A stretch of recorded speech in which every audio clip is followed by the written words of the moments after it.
ഈ ആന്റണി രാജുവിൻ്റെ അടിവസ്ത്ര കേസിൽ നമ്മുടെ മാധ്യമങ്ങളൊന്നും ചർച്ച ചെയ്യാത്ത, അതുപോലെ ജുഡീഷ്യറിയും ചർച്ച ചെയ്യാത്തൊരു പ്രശ്നം ആണ് എനിക്ക് മാഷിനോട് ചോദിക്കാനുള്ളത്.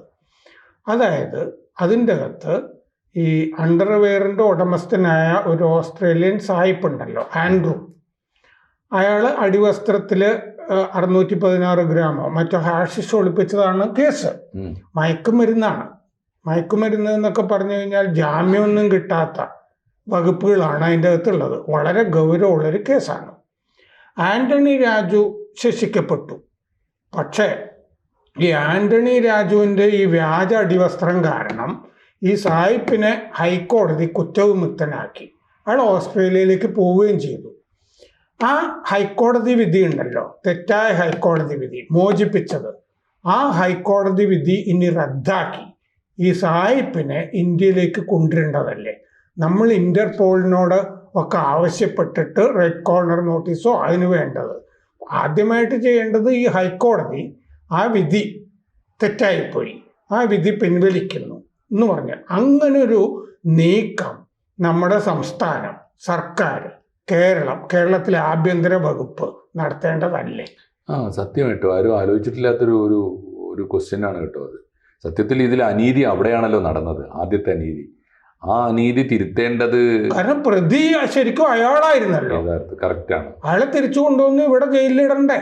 മയക്കുമരുന്ന് കേസല്ലേ? ശരിക്കാണ്. അപ്പൊ അയാള് മാത്രമല്ല, അയാള് സത്യത്തിൽ അയാളുടെ ഒരു ഗോസിപ്പാണത്രേ ഇത് യഥാർത്ഥത്തിൽ പുറത്തു വരാൻ കാരണം. അത് സാർ അറിഞ്ഞില്ലേ? അവിടെ ചർച്ചയിൽ പറഞ്ഞു. അപ്പോൾ അതിന്റെ ഒരു പ്രശ്നം എന്താണെന്ന് വെച്ചാൽ അയാൾ ഇന്ത്യൻ നീതിപീഠത്തെ അണ്ടർ എസ്റ്റിമേറ്റ് ചെയ്തു ഭീകരമായിട്ട്. എനിക്ക് ഈ ഓസ്ട്രേലിയയിലെ കോടതിയൊക്കെ എന്ത് പ്രശ്നം, ഞാൻ പുഷ്പം പോലെ ഇറങ്ങി വരും. കാരണം ഇന്ത്യയെ പോലൊരു രാജ്യത്തു നിന്ന് ഇറങ്ങി വന്നവനാണ് ഞാൻ. അവിടുത്തെ കോടതിയെ ഈ നിഷ്പ്രയാസം ഒരു ജെട്ടി കൊണ്ട് കൈകാര്യം ചെയ്തവനാന്നൊക്കെ പറഞ്ഞിട്ടുള്ള ഒരു അഹങ്കാരം ഉണ്ടല്ലോ. അപ്പോൾ ആ ഒരു അന്തരീക്ഷം കൂടി സാറ് തന്നെ നേരത്തെ വെളിപ്പെടുത്തിയിട്ടുള്ളത് കൊണ്ട് ആ ഒരു പശ്ചാത്തലം കൂടി ഈ കേസിനുണ്ട്. ആ ദുഷ്പേര് പരിഹരിക്കേണ്ടതും ഇന്ത്യൻ നീതിപീഠത്തിന്റെ ആവശ്യമാണ്.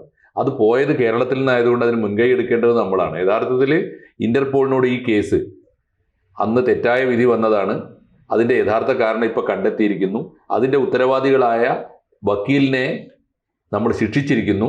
അതുകൊണ്ട് യഥാർത്ഥ കുറ്റവാളിയെ വീണ്ടും ഞങ്ങൾക്ക് വിട്ടുതരണം, ശിക്ഷിക്കണം എന്ന് പറയുകയാണ് വേണ്ടത്. അതിന് മുൻകൈ എടുക്കാനുള്ള പ്രൊസീഡിങ്സ് എങ്ങനെയാണ് എന്നതൊക്കെ ബന്ധപ്പെട്ടവർ ആലോചിക്കട്ടെ. അതായത് ഇതിൻ്റെ അകത്ത് നമുക്ക് കൈമാറ്റ കരാർ, എക്സ്ട്രഡീഷൻ ട്രീറ്റി ഓസ്ട്രേലിയയായിട്ട് ഉണ്ടോ എന്നുള്ളതാണല്ലോ. നമുക്ക് പല സ്ഥലത്തു നിന്നും ഓസ്ട്രേലിയയിൽ നിന്നൊക്കെ നമുക്ക് പ്രതികളെയൊക്കെ വിട്ട് കിട്ടാനുള്ള വകുപ്പുകളൊക്കെ ഉണ്ട്. അതാണ് ഈ എക്സ്ട്രാഡിഷൻ ട്രീറ്റി ഉണ്ടോ എന്ന് നോക്കുന്നത്. കൈമാറ്റ കരാർ, അവിടെ നിന്ന് ഒരു പ്രതിയെ ഇങ്ങോട്ട് തിരിച്ചു കിട്ടുക എന്നുള്ളതാണ്. ആ പ്രതിയെ തിരിച്ചു കിട്ടാനായിട്ട് കേന്ദ്ര ആഭ്യന്തര വകുപ്പൊക്കെ അവിടുത്തെ ആഭ്യന്തര വകുപ്പിനുമൊക്കെ അപേക്ഷ കൊടുത്തിട്ട് അത് 2 കൊല്ലം 3 കൊല്ലമൊക്കെ എടുക്കും കൈമാറ്റം. കാരണം അവിടുത്തെ പ്രതി ഇന്ത്യയിലെ ജയിലുകളിൽ എന്നെ പീഡിപ്പിക്കും എന്നൊക്കെ പറഞ്ഞിട്ട് അവിടുത്തെ കോടതിയെ സമീപിക്കും. താവൂർ റാണയൊക്കെ അങ്ങനെയാണല്ലോ ഇത് ഡിലേ ചെയ്യിച്ചുകൊണ്ടിരുന്നത്. പക്ഷെ നമുക്ക് തിരിച്ചു കിട്ടണം എന്നുണ്ടെങ്കിൽ അതല്ലല്ലോ ആദ്യത്തെ പ്രക്രിയ. ആദ്യത്തെ പ്രക്രിയ എന്താന്ന് വെച്ചാൽ നമ്മുടെ ഇവിടെ കീഴ്ക്കോടതി നേരത്തെ ഈ പ്രതിയെ ശിക്ഷിച്ചതാണ്. ഹൈക്കോടതിയിലെ അപ്പീലിലാണല്ലോ ഈ വെട്ടിത്തയ്ച്ച അണ്ടർവെയർ വന്നത്. അപ്പോ ഹൈക്കോടതി അയാൾ കുറ്റവാളി അല്ല എന്ന് വിധിച്ചിരിക്കുകയാണ്. ആ മയക്കുമരുന്ന് കേസ് പ്രതി തെറ്റായ വിധിയാ. ഹൈക്കോടതി ആദ്യം തിരുത്തണമല്ലോ അത് വേണം.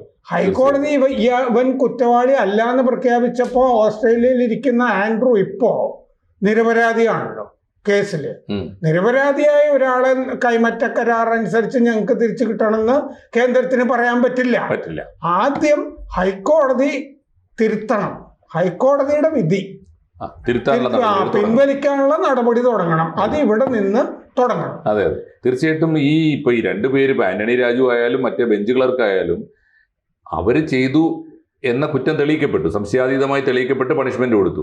പക്ഷെ ആർക്ക് വേണ്ടി, എന്തിനു വേണ്ടിയാണ് അവർ ഈ കുറ്റം ചെയ്തത്? ആരെ രക്ഷിക്കാനാണ്? ഒരു കൊടിയ കുറ്റവാളിയെ, ഒരു അന്താരാഷ്ട്ര ഡ്രഗ് മാഫിയയുടെ ഭാഗമായ ഒരു ഓസ്ട്രേലിയൻ പൗരനെ രക്ഷിക്കാൻ വേണ്ടിയാണ് അവർ ഈ രാജ്യദ്രോഹ കുറ്റം ചെയ്യുന്നത്. അപ്പൊ അങ്ങനെയാണെങ്കിൽ ആദ്യം വേണ്ടത് ഇവരെ ശിക്ഷിക്കുന്നതിന് പോലും ന്യായം കിട്ടേണ്ടത്. എനിക്ക് തോന്നുന്നത്, ഞാൻ ഇതിൻ്റെ അകത്ത് വലിയ നിയമവിദഗ്ധനൊന്നും അല്ലെങ്കിലും ഹൈക്കോടതിയെ തെറ്റിദ്ധരിപ്പിച്ചിട്ടുണ്ടല്ലോ ഈ ആന്റണി രാജു. ആ കേസ് അതൊരു പുതിയ കേസായിട്ട് വേണമെങ്കിൽ സുവോ മോട്ടോ ഹൈക്കോടതിക്ക് എടുത്തുകൂടെ? കാരണം ഹൈക്കോടതി ഇയാൾ തെറ്റിദ്ധരിപ്പിച്ചു എന്ന് പറഞ്ഞൊരു കേസ് ഹൈക്കോടതി എടുത്തിട്ട് അതിലും ആന്റണി രാജുവിനെ ശിക്ഷിച്ചുകൂടെ? ശിക്ഷിക്കാം. എന്നിട്ട് അങ്ങനെ ഒരു കേസ് എടുത്തു കഴിഞ്ഞാൽ ഇയാൾ കുറ്റവാളിയാണ്, അന്ന് പോയതാണ്, ഇയാൾ തെറ്റിദ്ധരിപ്പിച്ചിട്ടാണ് എന്ന് പറഞ്ഞിട്ട് ഹൈക്കോടതിക്ക് സ്വയം സുവോമോട്ടോ ഇത് റിവ്യൂ ചെയ്യാനുള്ള സ്കോപ്പ് ഇല്ലേ? അതല്ലേ നീതി? തീർച്ചയായിട്ടും അത് സാമാന്യ ബോധമുള്ള നമ്മുടെ ഒരു നീതിബോധം വെച്ചിട്ട് നിയമം എന്ന് പറഞ്ഞാൽ കോമൺ സെൻസും കൂടി ആണ്. തീർച്ചയായിട്ടും അത് വെച്ചിട്ട് ന്യായമായ ചോദ്യങ്ങളാണ് സാർ ചോദിക്കുക. അങ്ങനെയാണെങ്കിൽ ഈ രണ്ട് തരത്തിൽ ഇത് ഓപ്പറേറ്റ് ചെയ്യാവുന്നേ ഉള്ളൂ. ഒന്ന്, ഗവൺമെന്റിന് നേരത്തെ വന്ന ഒരു വിധി തെറ്റാണെന്ന് ബോധ്യപ്പെടുത്താനുള്ള ശ്രമം ആഗോളതലത്തിൽ തന്നെ നടത്താൻ പറ്റും. കേരള ഗവൺമെന്റ് ഇനീഷ്യേറ്റീവ് എടുത്തിട്ട് ഇന്ത്യ ഗവൺമെന്റിനെ അറിയിച്ച് ഇന്ത്യ ഗവൺമെന്റ് മുഖേന അത് ചെയ്യാൻ പറ്റും. രണ്ടാമത്തെ കാര്യം സാറ് പറഞ്ഞാണ്, ഇത് ഒരു സ്പെഷ്യൽ കേസായിട്ട് തന്നെ എടുക്കാമല്ലോ. ഈ കേസിൽ ആദ്യം ചെയ്യേണ്ടത് അതൊന്നുമല്ല, ഈ കൈമാറ്റവും അങ്ങനത്തെ കാര്യമല്ല, ഇന്റർപോളൊന്നുമല്ല. ആദ്യം ഹൈക്കോടതി ഇവൻ കുറ്റവാളിയാണെന്ന് സമ്മതിച്ചാലല്ലേ ഇയാൾ പ്രതിയാവുന്നുള്ളൂ. ഈ പ്രതിയെ വിട്ട് കിട്ടണമെന്ന് രണ്ടാമതല്ലേ പറയാൻ പറ്റും. അതിനുള്ള നടപടികളാണ് ആരംഭിക്കുക. അപ്പൊ ഹൈക്കോടതിയുടെ ശരിക്കും പന്ത് ഹൈക്കോടതിയുടെ കോർട്ടിലാണ് ഇപ്പോൾ. പക്ഷേ അത് അവർ സ്വമേധയാ ചെയ്യുമോ, അത് ആരൊക്കെ എന്തൊക്കെ നടപടികൾ എടുക്കണം എന്നതിനെ കുറിച്ചാണ് ആലോചിക്കേണ്ടത്. ആ ആലോചനയൊന്നും എനിക്ക് തോന്നുന്നില്ല. നമ്മൾക്കിപ്പോ ഒരു ആന്റണി നീതിബോധമുള്ള ഒരു ഹൈക്കോടതി ജഡ്ജിയെങ്കിലും ഉണ്ടെങ്കിൽ ചീഫ് ജസ്റ്റിസിന്റെ ശ്രദ്ധയിൽപ്പെടുത്തി ഇത് ഒരു മൂവ് നടത്തിക്കൂടെ? തീർച്ചയായിട്ടും ഒരുപാട് പേര് നല്ല വിധികൾ പ്രഖ്യാപിച്ചിട്ട് ഏതെങ്കിലും അല്ലെങ്കിൽ നീതിബോധമുള്ള വക്കീലിന് ഇത് വക്കീലന്മാരുണ്ടായാലും മതി, നല്ല വക്കീലന്മാരുണ്ടായാൽ മതി. വക്കീലന്മാരെ കുറവായിരിക്കും, എന്നാലും ചെയ്തുകൂടെ? തീർച്ചയായിട്ടും ഉണ്ടായാലും. ജസ്റ്റിസ് ദേവൻ രാമേന്ദ്രൻ ഉൾപ്പെടെയുള്ള ആളുകളൊക്കെ ഇപ്പോഴും ഹൈക്കോടതിയിൽ ഉണ്ടല്ലോ. നല്ല വിധികൾ കൊണ്ട് മലയാളിയുടെ ശ്രദ്ധ പിടിച്ചു പറ്റിയവരാണല്ലോ.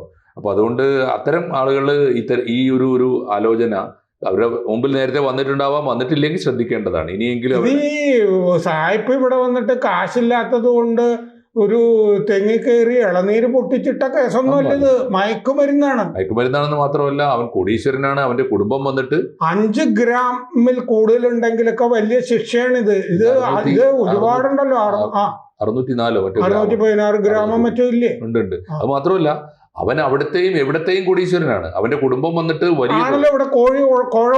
തോതിൽ കൊടുത്തു. ആന്റണി രാജുവിനെ കണ്ടു. ആന്റണി രാജു ഈ ബെഞ്ച് ക്ലർക്കിനെ പോയി കാണാൻ പറഞ്ഞ് നേരിട്ട് കാണുന്നുണ്ട്. ആന്റണി രാജുവിന് ഇനി ശിക്ഷ കഴിഞ്ഞിറങ്ങിയാലും പ്രശ്നമൊന്നുമില്ല. ഏതെങ്കിലും ഒരു രാജ്യാന്തര ജെട്ടിയുടെ ബ്രാൻഡ് അംബാസഡർ ഒക്കെ ആകാം. തീർച്ചയായിട്ടും ആന്റണി രാജുവിന് അത് മതിയാവും. മാത്രമല്ല ഈ കേസിൽ തന്നെ ഇപ്പൊ ഈ മന്ത്രിപ്പണി കൊണ്ട് കിട്ടാത്തതൊക്കെ അത്രയൊക്കെ ഉണ്ടാക്കി വെച്ചിട്ടുണ്ടാവുമല്ലോ. കാരണം ആ മാതിരിക്കാരല്ലേ അമ്മാതിരി വക്കാലത്തല്ലേ മനുഷ്യനെ കൊലക്ക് കൊടുക്കുന്ന ആഗോള മാഫിയയുടെ ഏജൻസിയല്ലേ ഏറ്റെടുത്തത്. ഇതിനൊക്കെ യാതൊരു എത്തിക്സും ഇല്ല നമ്മുടെ രാഷ്ട്രീയത്തിൽ പ്രവർത്തിക്കുന്നത്. അയാൾ തന്നെ രാജ്യാന്തര മയക്കുമരുന്ന് മാഫിയയുടെ ഭാഗമാണ് ഈ സായിപ്പ് ആൻഡ്രൂ, ഓസ്ട്രേലിയൻ സായിപ്പ്. അല്ലെങ്കിൽ ഇത്ര അയാളുടെ കയ്യിൽ കാണില്ലല്ലോ. ഇല്ല, അയാളുടെ വക്കാലത്താണ് ഇപ്പൊ ആന്റണി രാജു ഏറ്റെടുത്തത്.